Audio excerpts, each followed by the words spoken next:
Hey there guys, Noah here, welcome back to another deck profile. I haven't done a proper standard deck profile in a hot minute, but today I'm going to do a set 12 updated list for Luard. I know the cards only recently got revealed, but you know what, I decided, screw it, I might as well go ahead and cover it in this video. So this is with both the new Ogma and Frommark that just got revealed in set 12. And so I wanted to show you guys my preliminary list. It's a modified list of what I actually took to Summerfest Philly, and I just swapped a few cards. But I feel like just from my preliminary list, it feels pretty consistent. I'll probably be testing it a bit more throughout the next few months until the actual set drops in English. But without further ado, let's go ahead and dive right in. Starting off, of course, with the ride line. Of course, we have to run the standard ride line of the knees, our energy generators, and our entire package here. So basically,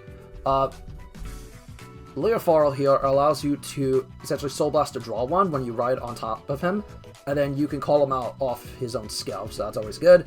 And then Luard is what makes this deck really good, where you can, for Ritual 3, you can send 2 normal units to the bottom of the deck, and now you can just stride without paying cost. And then you can, on stride, counterblast 1, retire one of my rears, and then you can search your deck for 2 grade 1 or less cards and call them out. So that's just universally pretty good. So now, with Ride deck out of the way, let's go ahead and jump into our grade 3. So I'm going to start off, of course, with our 2 copies of the Solemn Cloud Dragon. Now, Solemn Cloud has the ability where on Ritual 3 he gets plus 10k. And then when you discard it while paying the cost for stride, you can draw 1 card. So that's always a very good option. It's just nice to have in general. And then we are running the 1 copy of the Dragheart Luard. This is specifically just in case we can go into Drag Strider. I ran the other artwork on this because why not? And then now for our grade 2s. I think this should be very self-explanatory, but if we're going to be playing Luard in standard, we have to run Morfessa. So Morfessa, she can count herself as a grade 1 while drop, but then on rear Ritual 3, when she attacks, she gets plus 5, and then if you have 2 face-up cards in G-Zone, when she attacks, you can counterblast 1, surge up to 1 card with the Ritual ability that's different from her, and call it to rear. So she's our main combo extender, our main attack extender, so honestly, very good on that front. And then for our remaining grade 2 options, I want to go over the one-offs first. We're running the 1 copy of Maple. So her secondary effect is never going to come up, but her primary function is literally her drop zone skill, where when your grade 3 or greater Vanguard is placed on top of her during the ride phase, and you don't already have her out, you can call her out. And what this allows you to do is go ride Luard, call her out off her own skill. Then, when you stride, because you're placing another grade 3 or greater Vanguard, you can retire her, and then you get to call 2, and then you get to call her back out in conjunction. So that's just really good. And then we are running the 1 of the Keter Ace unit. So it essentially allows you to check top 7 to look for a grade that's equal to or less than my Vanguard and call it to rear, and then he gets the red tech skill that it can't be targeted, and then when it attacks, you get plus 5 if your opponent's Vanguard's on grade 3, and then if you have 4 more rear guard units, you also get an additional plus 5. So honestly, just universally pretty damn good on that front. And then, of course, for the longest time, I could not afford her, but I went out of my way for Summerfest and picked up 4 copies of Biscotti, our gun cyclers. We kind of needed them because otherwise this deck would not function at all. And then we are running 2 copies of the Francière, and then 2 copies of our Mercy Order. So what this allows you to do is she is going to search specifically for this order. For on-play Soul Blast 1, search for it, and then you immediately set it. So you don't even have to manually set it from hand. You still can if you just so happen to have it in hand, but when it's in the order zone, once per turn, when your unit is being attacked, you could choose one of your rear guards not being attacked and move it up to Guardian Circle. And then when it gets retired, you have to bind it. But what this allows you to do is essentially use your PGs and call them up to Guardian. This comes up in the Blackmire matchup in particular, because their divine skill, when it actually procs off, it prevents you from guarding from hand. But if you just so happen to have one on rear, well, guess what? You completely avoid Blagmire's effect. So kind of useful for that. It's also useful for other matchups. It's just a matter of preference. And then for our grade 1 lineup, because that's all of our grade 2s there, running 4 copies of the Abyssal Owl. So Abyssal Owl allows you to look for the Luard directly from the deck or drop it and add it to hand when you discard him. And then if you've got 2 of him in drop at the end of the turn, you can buy 2 copies of him to countercharge 1. So he kind of comes up in that front. Very useful card, kind of necessary for the deck in general. And then we are running 2 copies of the Simius. So Simius, on Ritual 3, gets plus 2k as long as you have the Luard crest, which is always going to be active.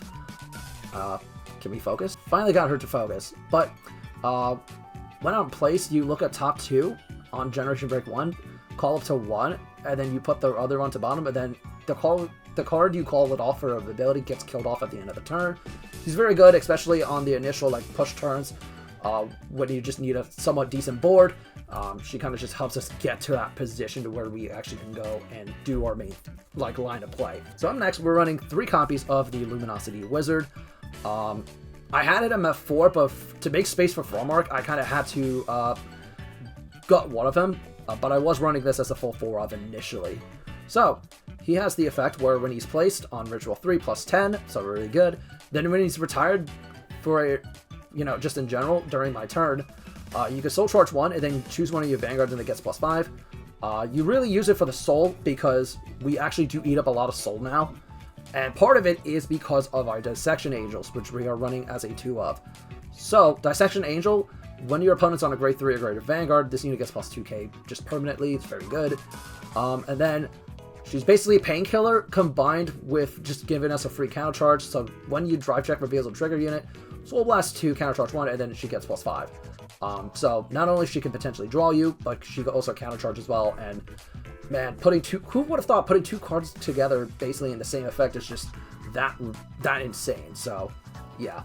And then lastly, we are running are 2 copies of the Frommark. I have Froxies because, again, the card's not out in English just yet, so yeah, we have to take what we can get at this point.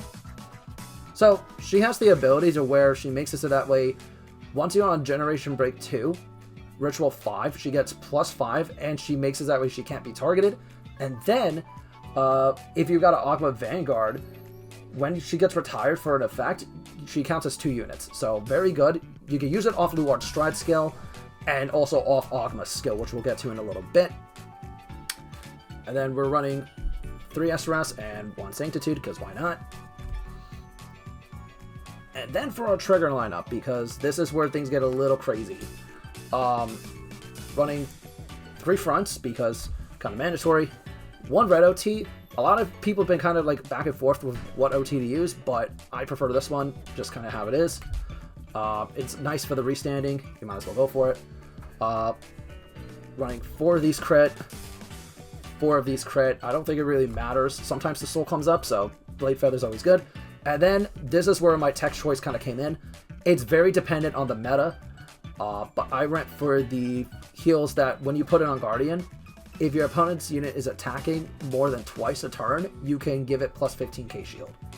And this is essentially a 25k shield, so on a Vanguard that hasn't hit a trigger yet, it essentially guards for 38 when it does that. So that's just universally really good. That's really good value.